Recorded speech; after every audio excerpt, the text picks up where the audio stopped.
ശ്രീ മഹാദേവനെ ശിവപാർവതി സങ്കല്പത്തിൽ ആരാധിക്കുന്ന അത്യപൂർവ ക്ഷേത്രങ്ങളാണ് ഉമാമഹേശ്വര ക്ഷേത്രങ്ങൾ. കേരളത്തിൽ അത്യപൂർവമായാണ് ഉമാമഹേശ്വര ക്ഷേത്രങ്ങൾ കണ്ടുവരാറുള്ളത്. അത്തരത്തിൽ ഒരു ക്ഷേത്രമാണ് കോഴിക്കോട് ജില്ലയിലെ പെരുവയൽ പഞ്ചായത്തിൻ്റെയും മാവൂർ പഞ്ചായത്തിൻ്റെയും അതിർത്തി പങ്കിടുന്ന കായലൻ ദേശത്തായി സ്ഥിതി ചെയ്യുന്ന 2000 വർഷത്തോളം പഴക്കമുണ്ടെന്ന് കരുതപ്പെടുന്ന ശ്രീ കേളേശ്വരം ഉമാമഹേശ്വര ക്ഷേത്രം.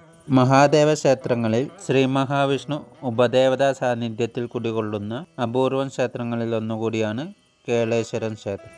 ഉമാമഹേശ്വരന്മാരെ കൂടാതെ അയ്യപ്പൻ, ദുർഗാദേവി, ഭദ്രകാളി, സുബ്രഹ്മണ്യസ്വാമി, ഗണപതി എന്നിവരും ഈ ക്ഷേത്രത്തിൽ ഉപദേവതാ സാന്നിധ്യത്തിൽ കുടികൊള്ളുന്നുണ്ട്. ക്ഷേത്രത്തിലെ പ്രധാന വഴിപാടുകളിലൊന്ന് ഉമാമഹേശ്വര പൂജയാണ്. കൂടാതെ ഐക്യമത്യ സുക്ത പുഷ്പാഞ്ജലിയും ഈ ക്ഷേത്രത്തിൽ പ്രസിദ്ധമാണ്. ഏകദേശം 2000 വർഷങ്ങൾക്കപ്പുറം ഏതോ ദിവ്യന്മാരായ ഋഷിവര്യന്മാരാൽ പ്രതിഷ്ഠിക്കപ്പെട്ട ശ്രീ മഹാദേവൻ എന്തോ കാരണത്താൽ കോപിഷ്ഠനാകുകയും ഉഗ്രതാണ്ഡവമാടുകയും ചെയ്തു. ശ്രീ മഹാദേവന്റെ കോപമടക്കുവാനും ലോക നന്മയ്ക്കും വേണ്ടി ശ്രീ പാർവതി ദേവി ശ്രീ ദുർഗാദേവിയായും ശ്രീഭദ്രയായും മാറി മാറി ഭഗവാന്റെ മുൻപിൽ നമസ്കാര മണ്ഡപത്തിൽ നൃത്തം ചെയ്തുവെന്നും അതിലൊന്നും ശ്രീ മഹാദേവന്റെ കോപമടക്കാനാവാതെ ശ്രീ പാർവതി ദേവി തത്സ്വരൂപത്തിൽ വന്ന് മഹാദേവന്റെ കോപമടക്കുകയും അതിനുശേഷം ശ്രീ മഹാദേവനും ശ്രീ പാർവതി ദേവിയും ഒരുമിച്ച് ശ്രീകോവിലിൽ വിരാജിക്കുകയും ചെയ്തുവെന്നുമാണ് വിശ്വാസം. ഉമാമഹേശ്വരന്മാരുടെ അത്യപൂർവമായ ക്ഷേത്രങ്ങളിലൊന്നാണ് നമ്മുടെ കേളേശ്വരം ഉമാമഹേശ്വര ക്ഷേത്രം. അതുകൊണ്ട് തന്നെ ഈ ക്ഷേത്ര സന്നിധിയിൽ ഉമാമഹേശ്വര പൂജയും സ്വയംവര പുഷ്പാഞ്ജലിയും കഴിച്ച് തൊഴുതു നമസ്കരിച്ചാൽ മനം പോലെ മാംഗല്യമെന്നാണ് ചൊല്ല്. ഇവിടുത്തെ പൂജകളിലൊന്നാണ് ഉമാമഹേശ്വര പൂജ.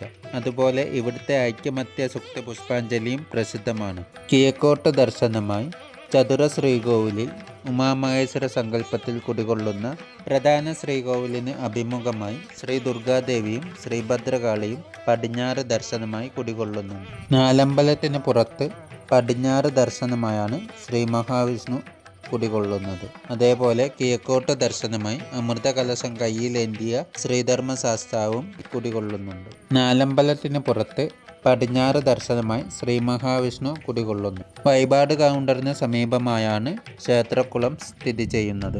നാലമ്പലത്തിനുള്ളിൽ ശ്രീ ദുർഗാദേവിയും ശ്രീഭദ്രകാളിയും ഉമാമഹേശ്വരന്മാരെ നോക്കിയിരിക്കുന്നുവെന്നാണ് സങ്കല്പം. ഈ ക്ഷേത്രത്തിൽ ഉമാമഹേശ്വര പൂജ നടത്തിയാൽ ദീർഘദാമ്പത്യം, മംഗല്യഭാഗ്യം, സന്താനഭാഗ്യം എന്നിവയെല്ലാം കൈവരുമെന്നാണ് വിശ്വാസം.